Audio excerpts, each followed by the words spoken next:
प्रेम से बोलिए शंकर भगवान की जय, गौरा माता की जय, कार्तिक गणेश की जय। तो देखिए गुरु बहन, आप लोग के बीच फिर से हम आ गए बानी बहुत सुंदर शिव चर्चा की कथा लेके। देखी 5 साल की एगो लड़की वाली तू कैसे गर्भवती हो गई वाली, तार सब हमारे कथा के शुरू से लास्ट तक सुनो, तबे जानम कि 5 साल की लड़की कैसे गर्भवती भैली, तार सब हमारे कथा के सुनी। तो देखी गुरु बहिना, एगो गांव रहल, वो गांव में यादव जात के एगो आदमी रहने, उनकर शादी हो गई रहल और उनकर एगो बेटी और एगो बेटा रहने। देखी जौन यादव के पत्नी रहली, उ भगवान के महादेव जी के उ भक्त रहली, महादेव जी के उ पूजा करत रहली। देखी यादव जौन आदमी बाने कहतने कि बताओ रोज सवेरे तो उठ के जात लू भगवान के दरबार में, रोज जात लू अपन जल चढ़ावत लू आ जल भगवान से, लेकिन का कुछ कहेलू, कहेली कि का कहेनी, ये कहेनी कि हे भगवान, हे महादेव जी, सबकर भला करी, ओकरे पीछे हमरो भला करब। देखी इहे यादव से यादव के पत्नी ये कहली, जब यादव पूजा के बात पूछने तो ये बात कहली, कहत देखी अब यादव जात के जौन आदमी रहने अपन जात रहने, देखी कुछ ना उनके लगे रहल, तो जात रहने अपन रिक्शा चलावे जात रहने, अपन रिक्शा चलावे जात रहने और वही से जवन कमा के लेके आवत रहने, तो अपने बाल बच्चन अपने मेहरारू के वही से अपन खियावत रहने। देखी रोज के रोज दीदी जब कमाई होला तो देखी वो आखी ना लगेला दीदी, अपन रोज के रोज राशन खरीद के लेके आवे, लइकन के अपने लड़की के लइका के सरकारी स्कूल में एडमिशन करवले रहने, वही में बाल बच्चे उनकर पढ़त रहने। देखी दीदी ऐसे कुछ समय तक बीतल बाटे, यादव आपन ते काम करत रहने, वही में से 2-2 रुपया बचावले रहने रिक्शा में से। तो जब लड़की सियान भैली तो देखी दीदी केहू दुनिया में अपने बेटी बेटा जब सियान हो जाने तो केहू ना सोचेला कि हम अपने बेटी बेटा के वैसे रखी कुआरे। जब उनका लड़की सियान हो गईली तो यादव सोचने कि अब तो हमार बेटी सियान हो गई वाली, इनकर शादी कल तो जरूरी बा। यादव के पत्नी भी कहली कि सुना तनी अब तो बहनी वाली जवान तो सियान हो गईली, बताई अब शादी ना हुई तो लोग गांव गड़ा का कही। देखी अब यादव जात के जौन आदमी रहनी गुरु बहिना अपन गई ने शादी खोजे गई बाने, जितना बाने उतने तक शादी खोजी है। देखी किस्मत में उनके ना रह लिखल, उनका लड़की कितनो सुंदर रहली, कैसो रहली, जब उनके नसीब में ना सुंदर लिखल ना वैसन मिले के लिखल तो कहाँ से मिली। देखी यादव शादी खोजत खोजत पौने शादी एगो गरीब जाति गरीब आदमी रहने, उन्हीं के घरे शादी। देखी ससुर बाने पर सासु ना वाली और उनके एगो लड़का रहने, उन्हीं के घरे यादव अपने बेटी के शादी को देहले बाने, उन्हीं के घरे यादव अपने बेटी के शादी को देहने। आज जब बेटी के शादी को देहले बाने कुछ समय बीतल बा, जब बेटी के शादी हो गई उनके तो कुछ समय बीतल, 2-2.5 वर्ष बीतल, उनके बेटी के गर्भ से फिर बेटी ही पैदा ले वाली, उनके बेटी के गर्भ से आज जब बेटी पैदा ले वाली तो देखी तो जवान यादव के दामाद मिलल रहने, देखी उ बेटी में खुश ना रहने, उ बेटी में खुश ना रहने, कहने हमके बेटा चाहिए, लेकिन तू काहे बेटी के जन्म देले बालू। देखी लेकिन यादव के जौन पत्नी रहली तो भगवान के महादेव जी के अपन पूजा करत रहली। महादेव जी से कहतली कि हे महादेव जी, आज आप हमरे बेटी के शादी तो करैनी सब कुछ, लेकिन बेटी के जन्म देहले वाली तुमकर पति देव जौन बाने तुमकर मान सम्मान कुछ ना करत तने। देखी अपने बेटी खातिर यादव के पत्नी भगवान से महादेव जी से लड़ाई लड़तली। देखी गुरुबहिना ऐसे कुछ दिन तक बीतल बाटे, कुछ दिन तक बीतल बा ते यादव के जौन दामाद माने तो धीरे धीरे भगवान महादेव जी उनके ज्ञान देहले बाने कि बेटी बेटा में कुछ ना अंतर होला, बेटी बेटा में कुछ ना अंतर होला। अगर बेटी के ही पढ़ावत तनी तू हो आगे पहुँच सकेली, अगर बेटा की भी पढ़ाओ तनी तू वो पहुँच सके ने, लेकिन बेटी बेटा में कौनो अंतर ना होला। देखी यादव के दामाद के तो ज्ञान मिलल, लेकिन देखी अब धीरे धीरे यादव के जवन नतनी रहली धीरे धीरे सियान कहल जाला, धीरे धीरे उनकर उम्र 5 बरस भइल, उनकर उम्र 5 बरस भइल बा।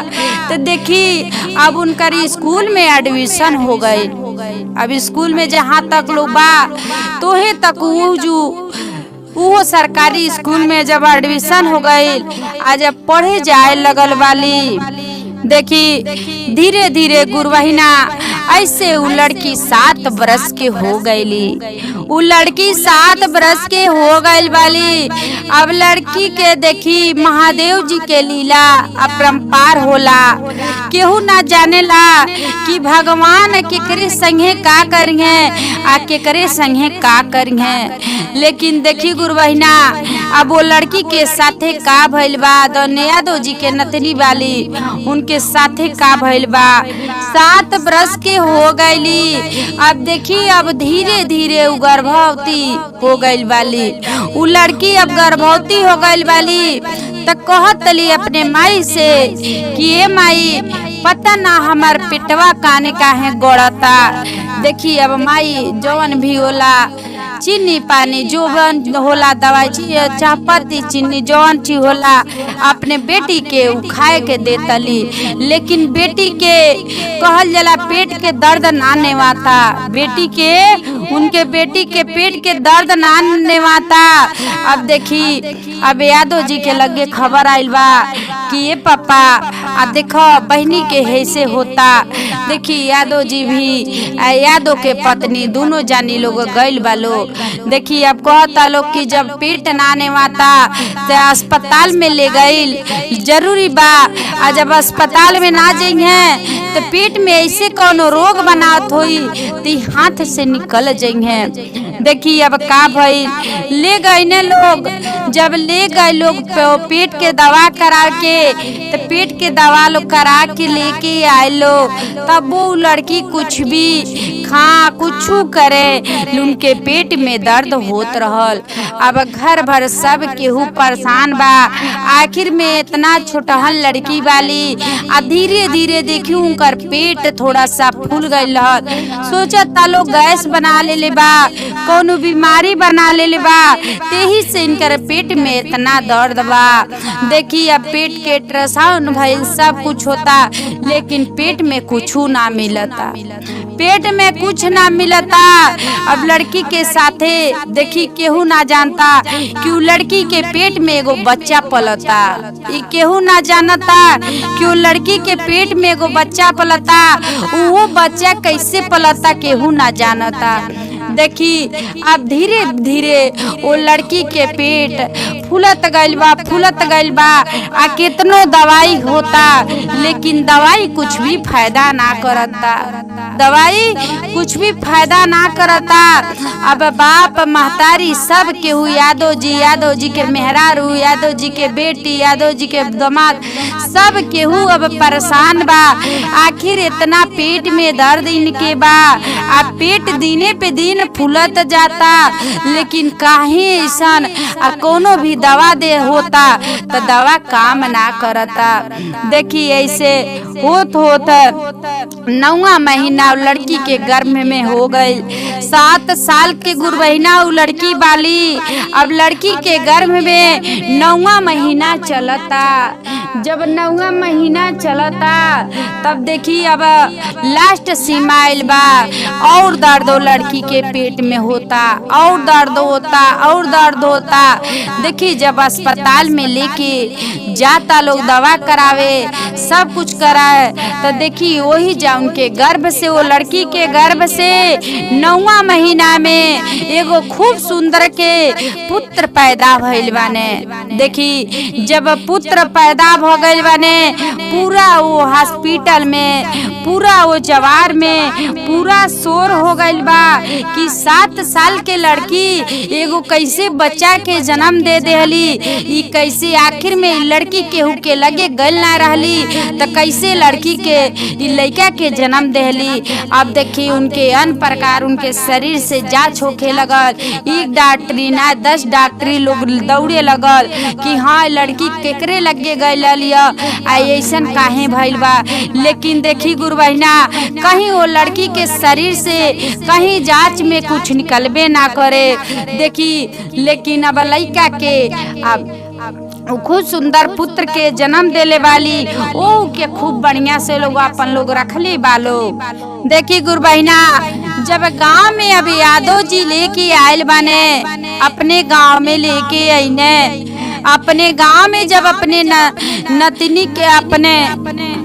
नतनी के अपने गांव में लेके आयल बने और छोटहन लड़का जौन पैदा भइल बने लेके आयल बने, सब गांव के लोग थू थू करता। देखा कैसन आदमी कैसन बने कि देखा इतने साल के अभी लड़की रह लेकर कहल जाला कि मानत ना रहल, एकर दिल एकर जवान ना मानत रहल कि आज ये लड़का लगे चल गए एगो लड़का के जन्म। इतने प्रकार के यादव जी के सब बात लोग सुनावता, लोग यार फुसुन लोग बतियावता लोग।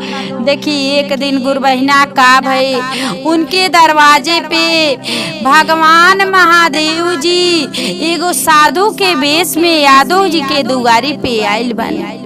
एगो यादव जी के दुआरी पे आइल बने तो यादव जी के दुआरी पे आके यादव जी से पानी पिए के मंगले बने।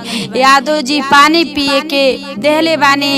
यादव जी अपने दिल के दर्द पूरा बतावतनी कि ऐसे इनसे बात बा, हमार बेटी रहली तो बेटी के गर्भ से बेटी ही पैदा भइली, फिर उस 7 बरस के जैसे भइली तो एगो बेटा के ऊ जन्म दे देले वाली।